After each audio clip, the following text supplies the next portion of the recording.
look at the boy's life, you know, right from the beginning, what we see is, firstly, when he's a baby, one of the things that happens to boys that doesn't happen to girls here in the UK is the practice of genital mutilation. So female genital mutilation has been illegal since 1985, whereas male genital mutilation has been condoned for that entire period.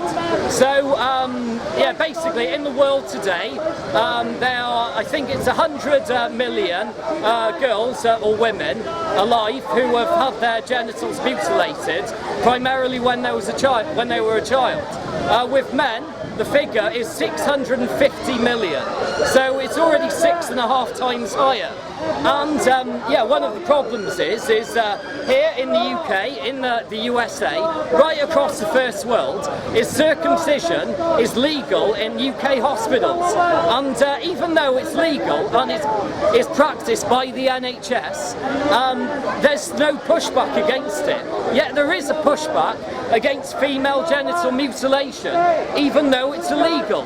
So even though it's illegal to do it anyway, the feminist lobby still complain about it, yet male genital mutilation goes on and no one actually complains about this. And it's a horrible operation.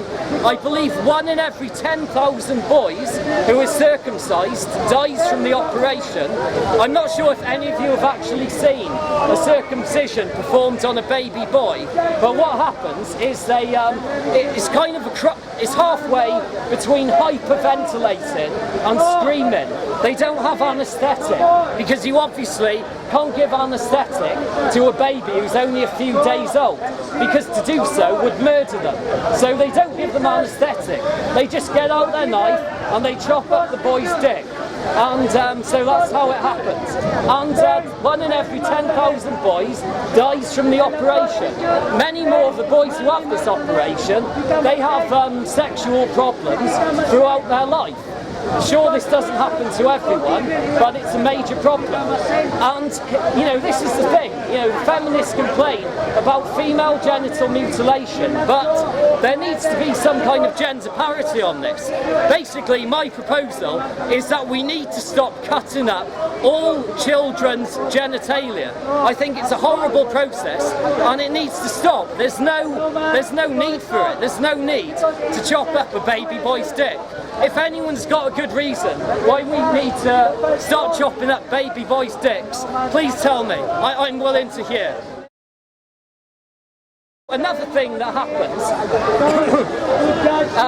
to baby boys primarily, but this is also a problem, I believe, to do with the way the state treats women and young mothers especially, is that if a woman murders her child within the first year of its life, certainly in Canada, I think they're bringing this law over here now into the UK as well. It's known as infanticide. It isn't known as murder. So if she murders her child within the first year of its life, it's known as infanticide. And basically, the woman then, she won't be dealt with, you know, through the criminal court system. Instead, she'll be seen to have postnatal depression, and so that's why she murdered her child, because she had postnatal depression. It's not because, you know, they don't look at the reality of the situation, which is that she's a murderer and that she killed a child. They just, you know, whack this psychiatric label on her of postnatal depression, and they say, oh well, you know, she wasn't responsible for her actions at the time. It was her hormones that did it. You know, her hormones were the reason why she killed her child. And I'm sort of thinking, well, if it's a woman's hormones that lead her to murdering her child, then why the hell do we leave any child in the care of women? Because, you know, surely their hormones could kick in at any point and they're just going to become these horrible murdering monsters who start killing all the children down at the creche they work, or they start, you know, murdering the child they're babysitting, or they start, you know, murdering some child on the street they're just walking past. So why do we let women around children if at any point their hormones could kick kid. See, it's ridiculous, isn't it? This whole idea of hormones and saying, oh well, the woman wasn't responsible, it was her hormones and that's why she killed the child. What instead we should be doing is saying, well, actually no, she's a murderer. Obviously there are social determinants that lead someone in that situation to committing murder. I think one of the major changes we've seen you know, in the last 50 years of society is that we had the extended family before, but now we're going ever further into the direction of the nuclear family and now the single mum family. And I think what happens is single mums, especially in this situation, find it impossible to cope with their newborn children while they're at a very vulnerable stage in their life. They've just given birth, and you know, they're going to be under pressure to to look after it, to care for it 24/7. You know, this crying, screaming baby. And in the past, for the whole of our genetic history, we've always had uncles, aunts, grandparents around to do some of the legwork in that situation.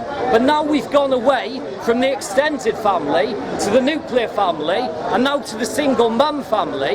There isn't all of these aunts, uncles and grandparents around to look after the newborn baby. And so what you see is this horrible, you know, rising trend of primarily single mums who murder their child within the first year of its life. And, you know, instead of actually saying, oh, how can we solve this problem? Gee, maybe we might have to go back to a more of an extended family model, the model that helped us become the dominant species on this planet. Instead they go, no, actually, what we'll do is we'll ensure that these women aren't made responsible for their actions, so they're not murderers, and we'll also medicalise their problem. Say they were suffering from postnatal depression, we can whack them on psychiatric drugs, we can put them in mental health facilities, and then, yeah, we can just medicalise these women and never put any responsibility on their shoulders. And if you never put any responsibility on the shoulders of, say, a woman who murders her child, is she ever going to recover from this? Is she ever going to become a decent person who can hold her head up high in society and say, this is what I am? You know, I don't think that's ever going to happen if you constantly defer to this label of postnatal depression.